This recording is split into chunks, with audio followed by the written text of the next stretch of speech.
很长时间以来啊，西方啊，由于意识形态偏见，很多人读不懂中国共产党。我记得18大召开前夕，英国广播公司 BBC 采访我，我坐下来，他问的第一个问题就是：“你觉得中国还会有19大吗？”后来我就笑了，我说：“你们对中国过去这么多年的这个政治预测，哪一次是正确的？哪一次是对的？我个人都记不起来。”今年是中国共产党成立100周年，世界正面临100年未有之大变局。如何理解中国共产党？如何理解中国道路？如何理解中国共产党、中国道路和中华民族伟大复兴之间的关系？那么在这个节目里，我想我会对话西方学者，会邀请真正懂中国道路的一些专家，力求呢把中国共产党讲得清清楚楚。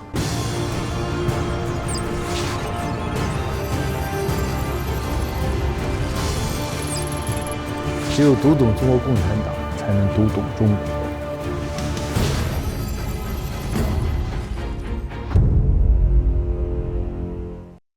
The West should be making a serious attempt to analyze why it is the most successful political party of the modern era. The West believes China should be like the West. By this yardstick, China always fails because China can never be like the West. How do we address of lies used to vilify the Chinese people and the Chinese government and Chinese nation? 西方主流的媒体和学界对于中国的观察还是带有一定的偏见的，这些偏见是否能被自然消解呢？1996年2月的时候，当时呢西方媒体都在说中国即将崩溃，我觉得离谱离得厉害。他没有读懂中国，所以我就给亚洲华尔街日报投稿写这篇文章。我们最早在那个时候和所谓中国崩溃论开始了比战，来产生了比较积极的影响。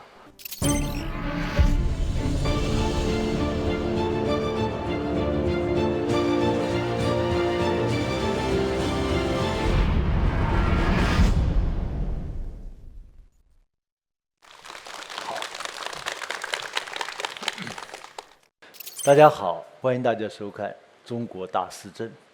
那么今天我们呢要讨论一个非常重要的题目，就是如何剖析西方对中国的误解。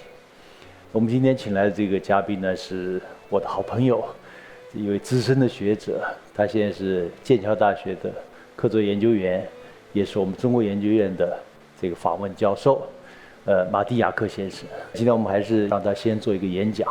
演讲完之后呢，我们再进行互动。好，下边我们请 Professor Martin Jacques. You're welcome. Thank you very much, Jiang Weiwei. It's great to see you again. The West does not understand China. The reasons could not be more fundamental. China's history and culture are entirely different from those of the West. We should not be surprised by this. The world, after all, contains countless different peoples and cultures. Why should they be the same, or similar even? Well, there is a reason. The West, as we all know, has had a huge impact on the world since the late 18th century, primarily as a consequence of industrialization, colonization, and military superiority. In varying degrees, the West has shaped much of the world over the last 2 centuries. Of course, China suffered hugely during the century of humiliation, but it never became a colonial appendage of European countries, like happened in Africa or to India. Moreover, prior to the West's global domination, China enjoyed an extraordinarily long and successful history of its own, which was marked by a powerful continuity. It is quite impossible to understand China unless you understand China's highly distinctive and powerful history. The West does not think like this.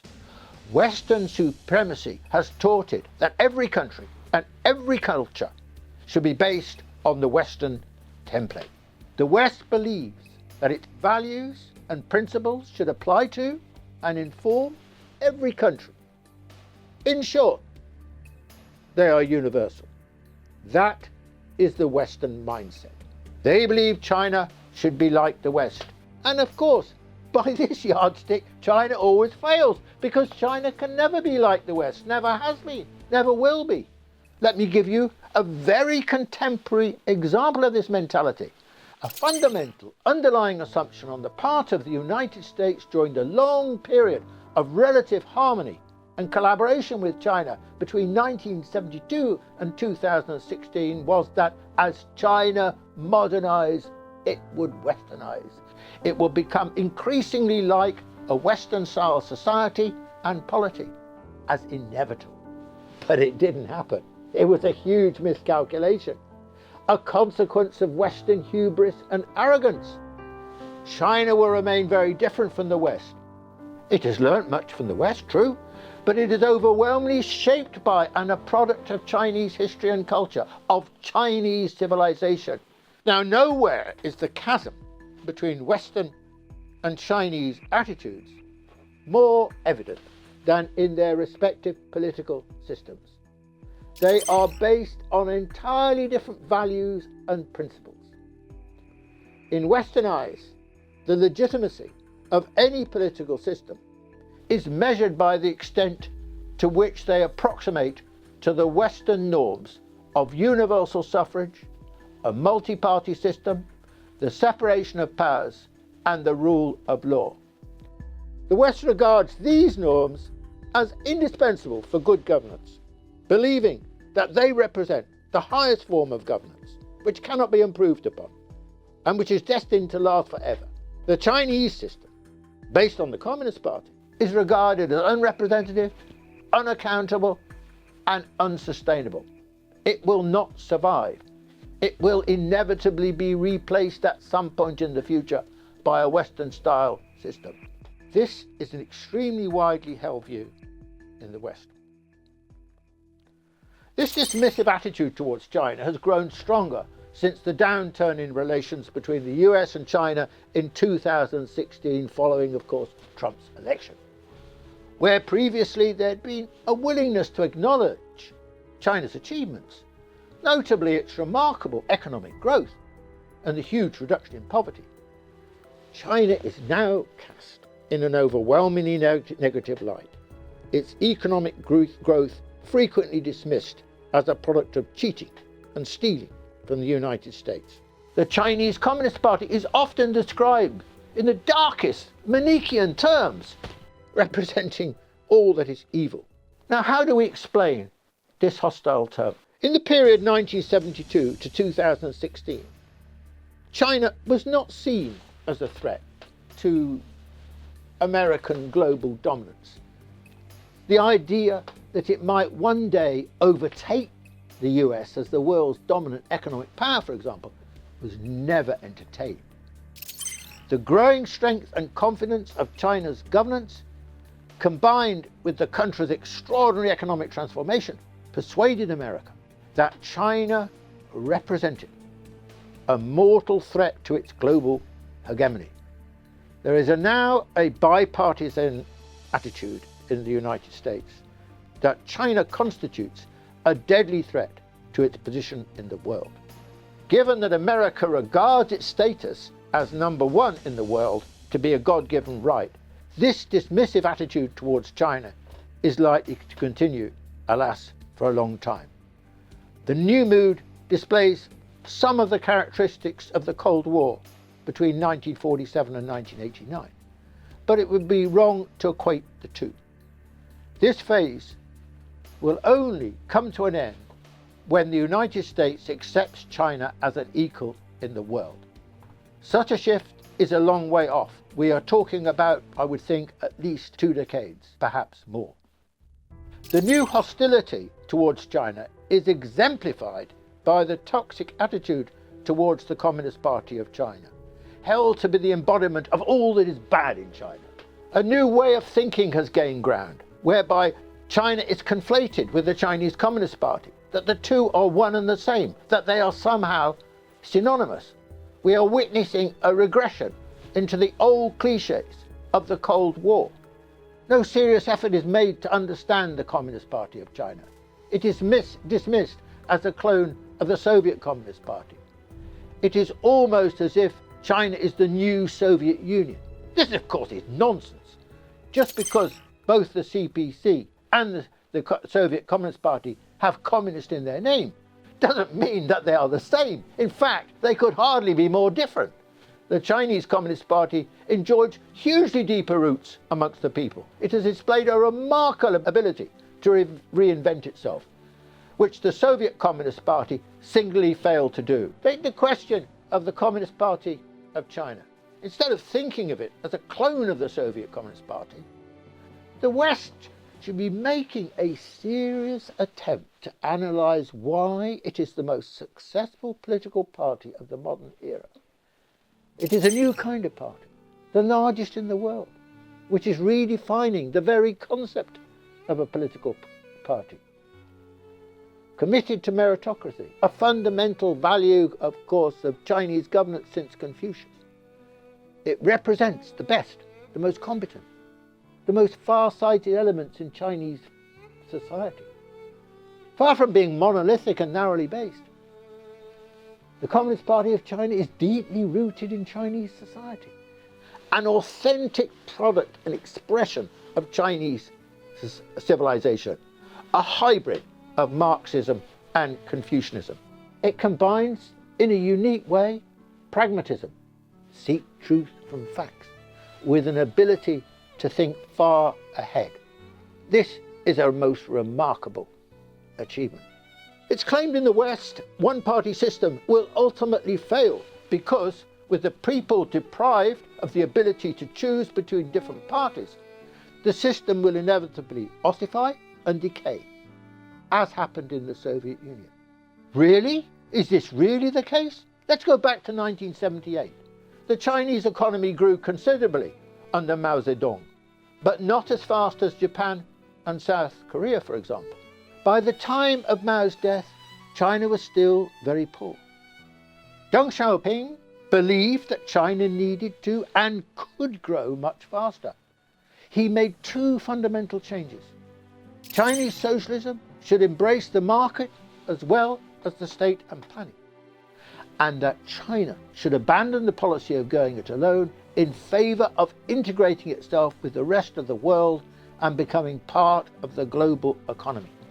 These two proposals marked a huge shift in thinking and policy, far more radical than anything that has been attempted in any major Western society since 1945. And the author and architect of this change? The Communist Party of China.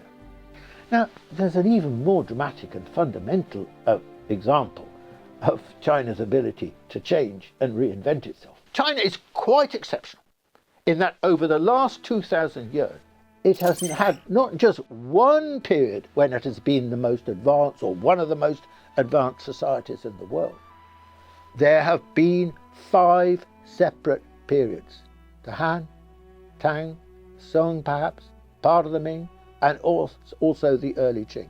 China has been able to reinvent itself and rise to a position of eminence or preeminence not once, but 5 times. And now, China is under the leadership of the Communist Party of China of achieving this for a 6th time. China has been far superior to anywhere else, and certainly the West, over the last 2 millennia at reinventing itself. Let me finish with this thought. There's a growing crisis of governance in the West. We should not really be surprised. The West is in decline. China is on the rise. The centre of gravity of economic power has been remorselessly shifting eastwards. The result has been growing discontent in the West about their leaders, their governments, their political parties, and their governing institutions. The United States is a dramatic example of this. It is now deeply divided and highly polarized. The West has much to learn from China about governments. I will give one example. When the West talks about governments, it refers only to how governments are selected, never to the competence of governments, the ability of governments to perform and deliver for the people. Competence, or the lack of it, is the Achilles heel of Western governance. In contrast, competence is absolutely fundamental to the Chinese concept of governance. And China's extraordinary history and remarkable transformation since 1949, and especially 1978, demonstrates how fundamental this is for a country and its people. Thank you very much. 好，我们进入互动问答环节。Hi, can you hear us? It's great. Okay. So, thank you very much, Martin, for your very thoughtful, impressive, well-argued presentation. And so now we're going to have a Q&A. We're going to have some questions for you, perhaps also for me. And many of them have already read your book, and also your many articles were published in Chinese in China. So let's give the floor to our audience. Shall we start with Charles? Great, Martin. It's a fantastic presentation. We're faced with the issue of what is happening in the world today in terms of attitude toward China. First and foremost, China had been poor for a long time, and China was seen as poor and backward by many Western countries, including its population. But China has broken out of that successfully. So we have a problem of falsehood or factual distortions and lies coming from Western politicians. And given the new mode of social media, you have Twitter, which ran the country of the United States, and all these social media spreads the profound lies and distortions of fact against the Chinese people and against China, let alone the Communist Party. Take, for example, the issue of forced labor in Xinjiang. Over 80% of the cotton picked in Xinjiang is by machines, by harvesters, not by physical labor. But now it's become a big thing. Xinjiang is using forced labor. Stealing IP. I've been doing business in China for 30 years, set up more than 20 joint ventures. Stealing IP is based on the assumption that the Chinese are not smart enough to politics as well as science and technology. Jobs are created based on efficiency and effectiveness and supply chains. It's not decided by migrant labor. It's decided by global capital.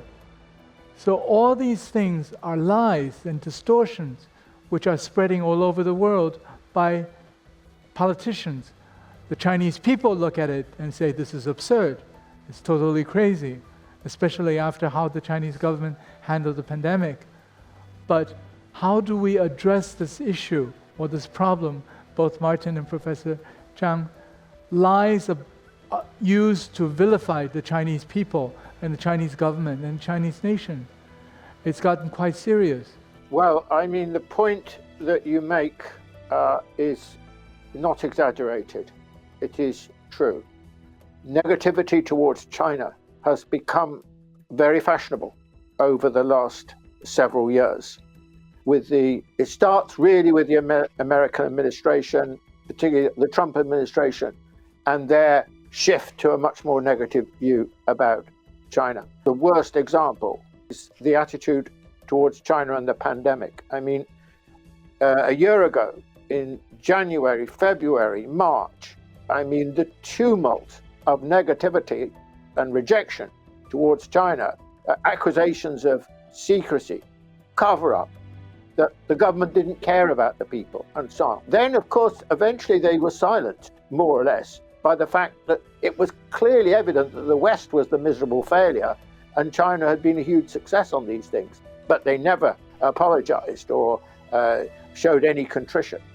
So how do we deal with this? Well, I think that we've entered a new phase, and I think China also is in a learning mode about how to handle it. I mean, first of all, China will show by its own actions and its own achievements that these are lies. This is just deliberate deception.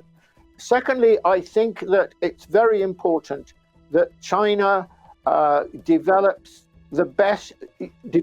its relations with across the world in the best way possible. You know, I think that this is a very important investment. Of relations vary. You know, if you're talking about developing world, that's one issue. If you're talking about the Western world, which is the big problem in this context, that's another issue.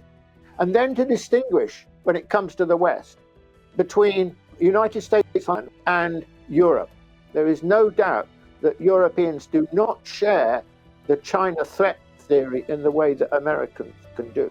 For example, in the attitude of Angela Merkel, the long-standing chancellor to retire in September, she's very critical of China on certain things. It doesn't mean then that she rejects China. On the contrary, she sees the relationship between Germany and China as extremely important to Germany's future. So I think that we have to, you know, the way China handles this situation is also very important. And sometimes, you know, when they come out with the most outrageous lies and so on, it's not always best to answer back. Sometimes it's best, you know, to pass it by, to rise above it. Don't jump. You know, Trump's gone now, thank God. But don't join Trump in the gutter. Never stoop to that level. But, you know, China's a great country, great culture, offering a huge amount to the world in the future, even more to the world.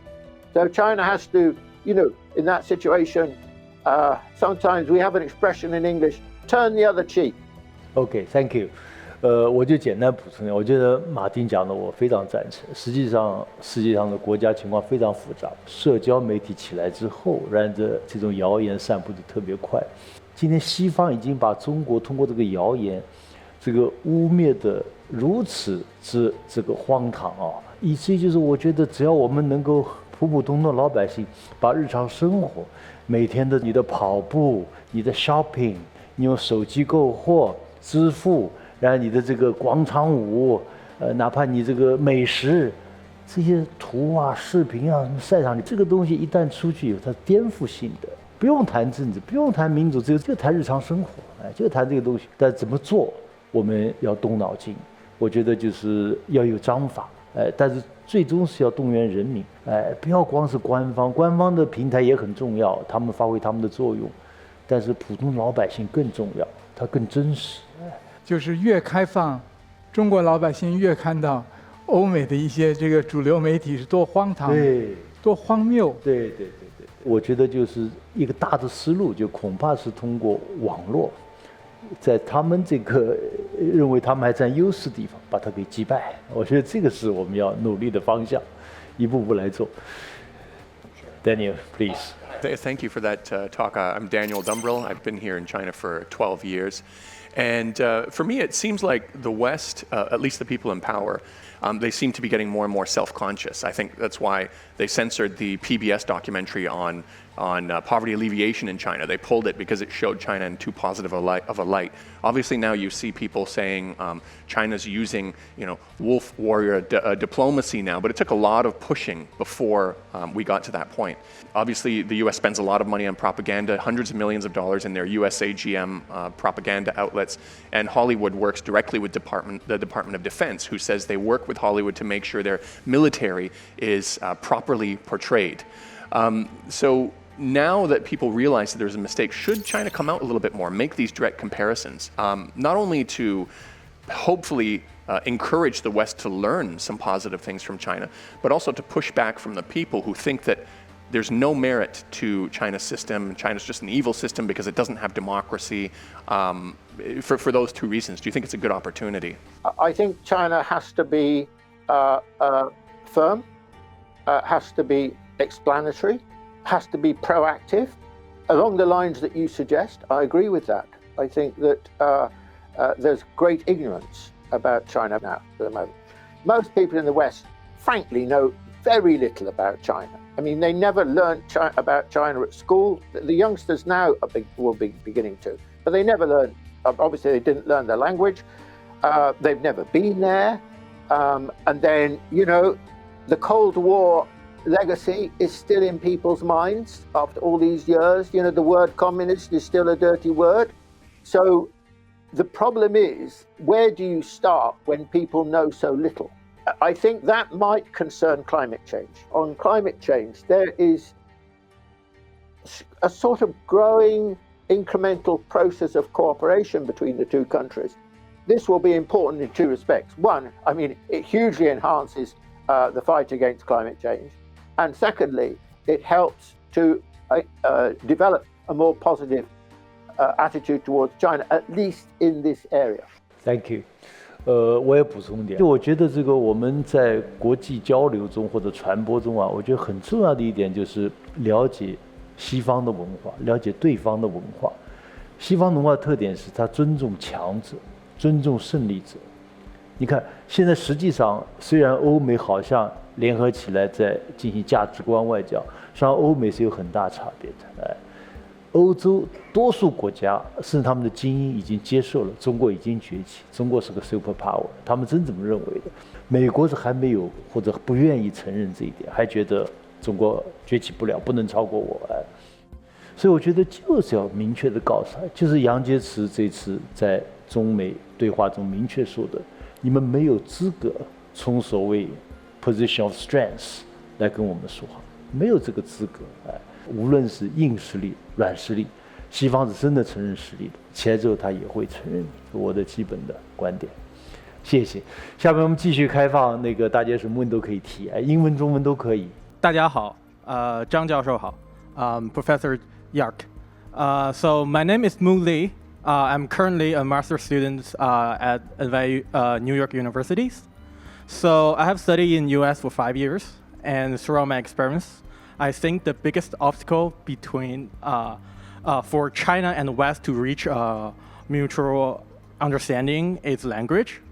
So if one can only speak English, then his or her perspective will inevitably limited or influenced by the English media. So my question is both for you and Professor Zhang. So you two has been active in the area of communication between the China and the West. How big a challenge do you think the language will be, and how should we tackle it? Thank you. Well, it's clearly a very, very big problem. Very, very big problem, because language is not just about words, it's about meanings.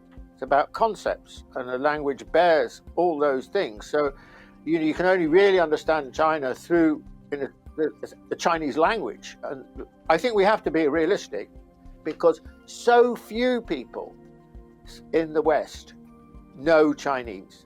One of the great consequences of Western domination has been the rise of English as the lingua franca.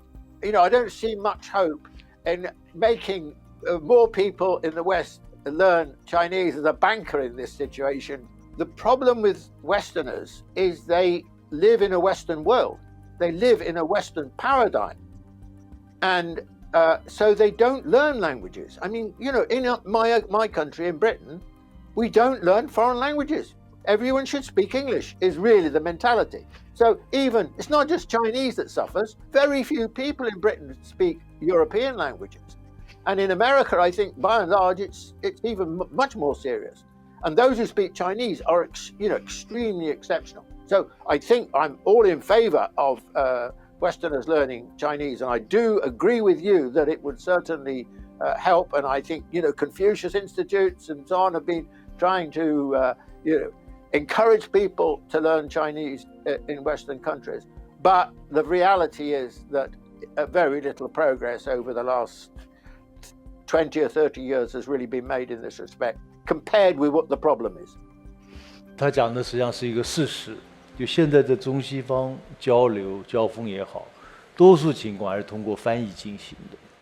那么这个带来很多问题。你比方中国人的国家这个词，国和家连在一起，所以中国人有家国情怀，但在翻译成英文中，它翻译不出来的。但是另外呢，翻译还带来一个什么问题？就是你看我们这么多年、上百年甚至更长时间的翻译运动，翻译这么多西方的东西，中国人也反映了中国的文化态度。我们中国人是与人为善，总把最好的词用到外文上去。美国、德国、法国、英国全是很正面的词汇，对不对？甚至有一个我也觉得，我到现在我觉得不应该这样翻。就法国大革命之后，它有一个人权宣言，但法语大家如果学过的话，就法语它是分阴性阳性的，那个宣言实际上是法国男性公民的权利，非常明确。后来10几年之后，有一个法国女性说我要做一个法国妇女性公民的权利，她被送上断头台了，但我们就翻成人权宣言，没把这个性别翻译出来，诸如此类的。所以我们真的要反省我们自己的一些翻译的标准，比方我们信达雅，一定要加个雅，知道吗？实际上有时候它本来这东西就不雅的。所以既然相当长时间内很多交流沟通还是要通过翻译进行的话，那么如何使这翻译能够质量变得更高，然后更能够准确地传达双方或者多方的不同的情感，我觉得这个非常重要。Let's continue。大家好，张教授好，雅各先生您好，我想请问您，当今西方遇到了那么多的挑战和困境，那么最为紧迫的可以来学习或者说借鉴中国经验去思考和解决的问题是什么呢？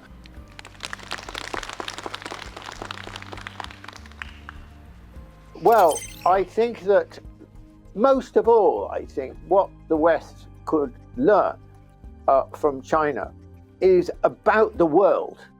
And China is pioneering a new kind of relationship with the world. I mean, the classic example is Belt and Road, or, for example, its relationship with African countries. And above all, this is summarized in the word development. China understands that development is the great imperative for the great majority of people in the world who live in developing countries. You know, that is 85% of the world's population. So what is happening in the era of China is opening the world's eyes to the problems of the vast majority and how their position, their conditions can be transformed.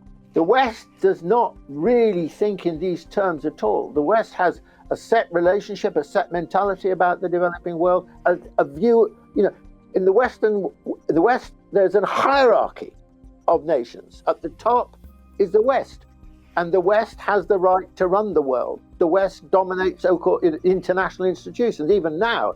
And so the West has got to learn, because China is the agency of this change, that it has to have a much broader-minded and compassionate relationship with the rest of the world. Will this happen? Look, I think slowly, grudgingly, the West will be dragged, kicking and screaming, along this road. But don't underestimate the sheer inertia of privilege, of 200 years of global domination. The West cannot think outside its box. Why has it suddenly turned against China like this? Because it feels the world that it created, the Western world, is under threat from the rise of China. But not just China, it's all the developing countries. So the world is being transformed, you know, before our eyes. This is not an exaggeration. It's moving with great historical speed. 就是过去几年在西方做讲座的时候，我经常讲这个。我说中国已经从西方学了很多，现在还在学，以后还要学。但我觉得现在我讲的非常坦率，你们在很多地方要向中国学习。我说中国，特别是整个改革开放过程中，有2条非常重要的经验。第一条是解放思想，就刚才马丁讲的 ，think outside the box。要真的开始拥抱新的思想，有这个胆量，跟不同的想法、思路进行接触，然后如果是好的就拥抱它。第二呢，能不能实事求是？所以一个解放思想，一个实事求是，这2条经验对世界都适用，对西方也适用。如果你违背这2条，你自己将一路走衰。这基本上这样的。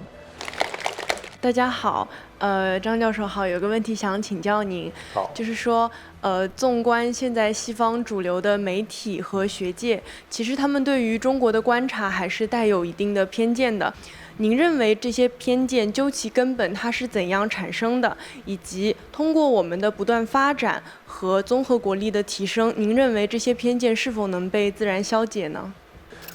我觉得西方对中国的偏见，大致几个原因啊。一个是我经常讲的，就是这个他们文化的基因啊，是源于一神教，一神教呢就相信一个上帝，一个真理。你不信我这个教，你是异教徒，你是我的敌人。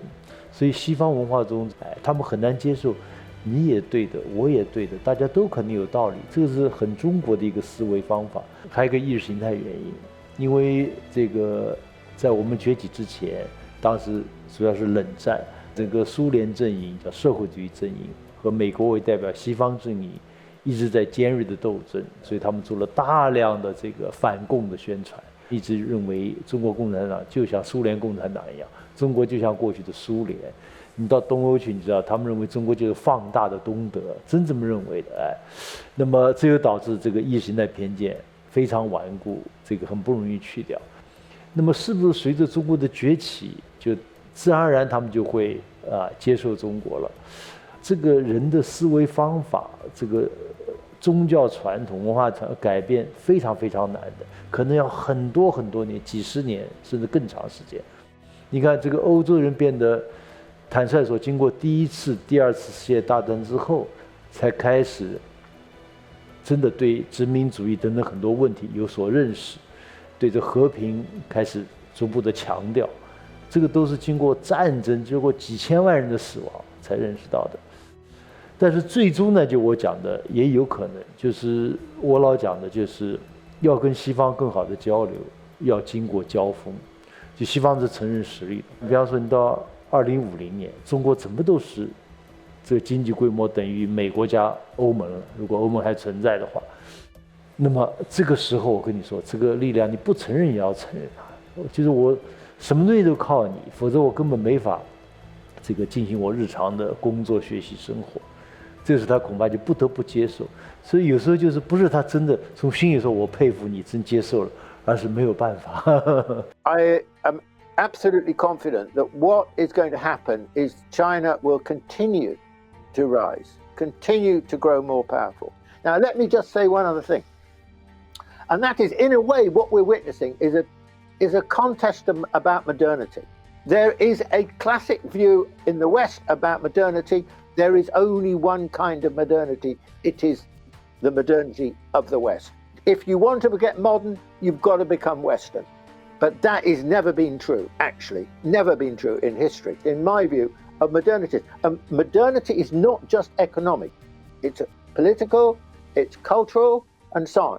And so increasingly, in my view, China will become the kind of yardstick, the exemplar of what modernity is. In the longer run, China's gravitational pull, because of its success, will draw more and more people around the world, including in the West, to look at it as a model, not to copy it, but as a way of living and a way and a set of norms and values which they too want to share and aspire to.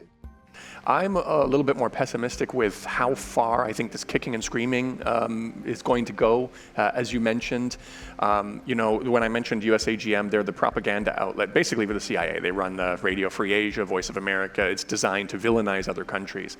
And they're receiving $200 million per year for the next 7 years with a mandate to educate other countries about the risks and negative aspects of the Belt and Road Initiative.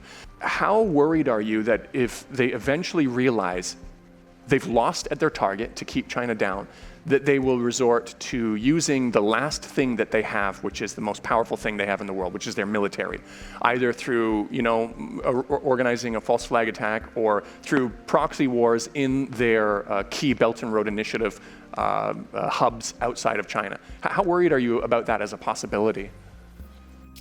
I think you're right to raise a very negative view about how this whole process might proceed.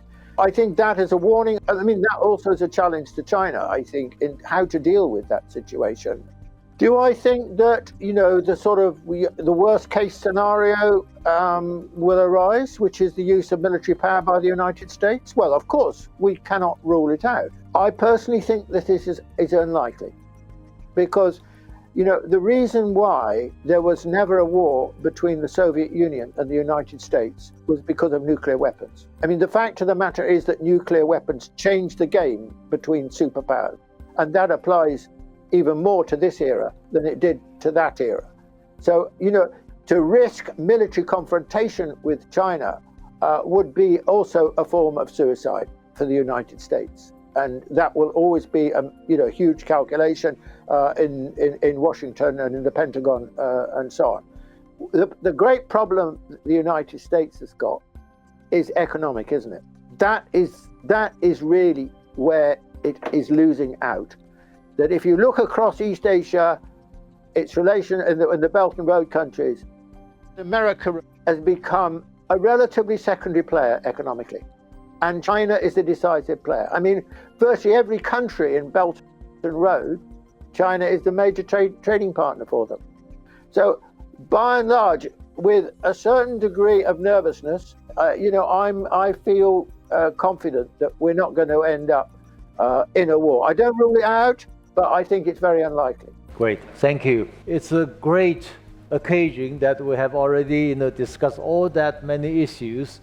And thank you very much for your contributions. All the best. Thank you very much. Thank you very much. I've greatly enjoyed the questions. Very interesting questions. Made me think a lot. And of course, it's great for us to be together again, Jiang Weiwei, even though we're so far apart. See you soon. See you. All the best. Okay. 我们今天讨论的主题是剖析西方对中国的误读。也就是讨论西方为什么老是读不懂中国。1996年2月的时候，当时呢，西方媒体都在说中国即将崩溃。一个背景就是小平同志确实是病重了，已经将近2年时间没有在公众舞台上出现。他们咨询了美国的中国问题专家，50%都认为。中国在邓小平之后会出现类似苏联解体那样的解体和崩溃。那么我看了这个报告，我觉得离谱离得厉害，他们没有读懂中国，所以我就给亚洲华尔街日报投稿写这篇文章，它还登出来了。这个标题是 China Center will hold， 就中国实际上它这个凝聚力非常强，不会这个分裂。我特别花一些时间讲的就是通过经济改革之后。那么实际上，这个统一的市场正在形成之中。中国企业家在95年时已经非常清醒地意识到，中国就是他们自己的最大的市场。所以我说，这个中国的改革开放实际上创造更多的凝聚力，而不是更多的离心力。所以这也是一个历史见证。我们最早在那个时候和所谓中国崩溃论开始了比战，而产生了比较积极的影响。好，就和大家谈这些，谢谢大家。East Asian societies believe in good governance. We as human beings have human rights. We also have human responsibilities. And we need to understand that we need to take care of the global boat as a whole. 我们是不是可以认为，有一场新的文明的冲突即将发生？ So if the Western states can start learning from Asia, then there will not be a clash of civilization. 如果美国的疫情得不到控制的话，可不可以认为这是美国时代终结的前兆？个人认为，我们进入后美国时代，这个已经进入了。中国是联合国的创始国之一，我们强调以联合国为中心的世界秩序，而不是美国人讲的这个少数他自己维护的那个所谓规则和秩序。